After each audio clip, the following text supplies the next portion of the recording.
Are you a new ESL teacher and you're feeling a bit overwhelmed? Don't worry, you're not alone. Teaching English as a foreign language can be extremely rewarding, but it also comes with its challenges. In this video, we're going to discuss the 3 most important things that every new ESL teacher should know to make their teaching journey smoother and more effective. Keep watching because by the end of this video, you will have some practical tips that you can start implementing in your classroom right away. These things will help make your teaching more effective, and it will also help you to build your confidence as a teacher. One of the biggest mistakes I see new ESL teachers making is using too much complex language. In English, very often we add a lot of fluff into our sentences to sound more polite. Could you please take out your pen and paper and write down the answers into your notebook, please? There's a lot of extra words in that sentence that could confuse students who are learning a language. Instead, be very short and direct. Take out your notebooks, write down the answers. These short sentences help your students to know exactly what you want from them. You can also use things like pointing, gestures, and visuals. Take out your notebook, write down the answer. These sort of visuals also help students to know what you expect them to do.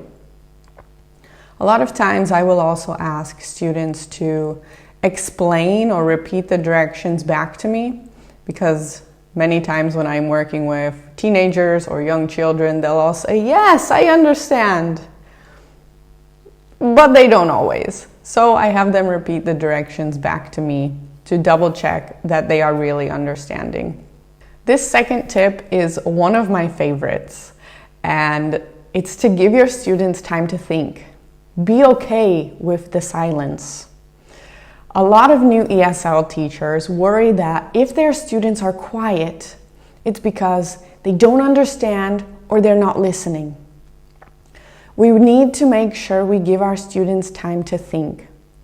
Many times, if we ask them a question, they have to take in the information in English. Maybe they translate it around into their native language, respond in the native language, and then they translate it out into English.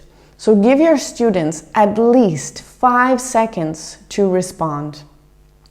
We also know that this can happen even with people who are speaking our own language. Sometimes our brains are on a little bit of a delay. Someone will ask you, "What's the time?" And you'll say, "Huh?" But in that time you've said, "Huh?" Your brain has registered that somebody asked you the time, and then you can respond. A similar process happens with students who are learning languages. So be patient. Give them time to respond. Asking the question again in a more complex way is not going to help. Maybe if the students still seem to be unsure or unclear of what you want them to do, repeat the words again, your question very simply. Keeping in mind tip number 1, using clear and concise language. The third tip is to create meaningful lessons. Meaningful lessons are fun and interactive.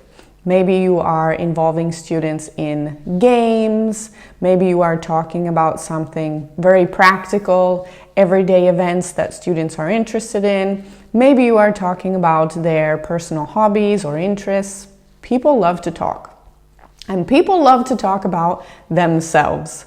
So it's often very good to help encourage students to speak about themselves, their family, and others around them. We also can incorporate real life topics.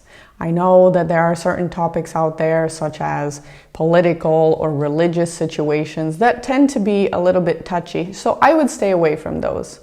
But maybe there are some less sensitive issues happening in the world or in your neighborhood, and you might like to discuss those. You also can incorporate technology into the classroom. There are many different online games, such as Kahoot, that allows you to create different quizzes that get your students more active and involved. Okay, yes, I said 3 tips, but here's a bonus. Don't spend all of your time focused on teaching grammar and vocabulary. Yes, those things are important, but it's also important that students know how to use those vocabulary words and those grammar structures. By teaching all of the skills for learning a language, reading, writing, speaking, and listening, it helps to create a more well-rounded language learning experience. Here are the 3 most important tips that all new ESL teachers should remember. 1. Keep it simple. There is no reason to overcomplicate things. 2. Be okay with the silence. Allow them time to think. They're thinking. Give them time. Number 3, keep your lessons fun and interactive.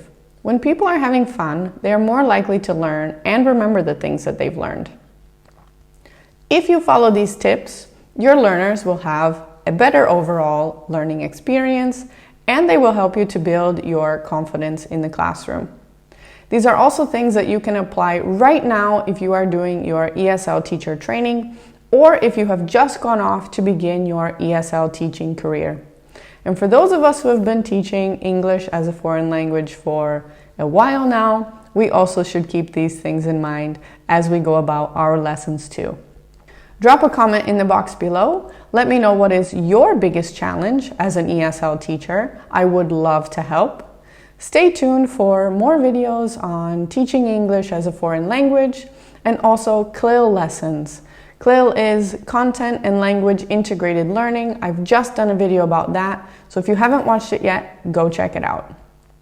Thank you everyone for watching. I hope you're having a fantastic day wherever you are in the world, and until next time, bye.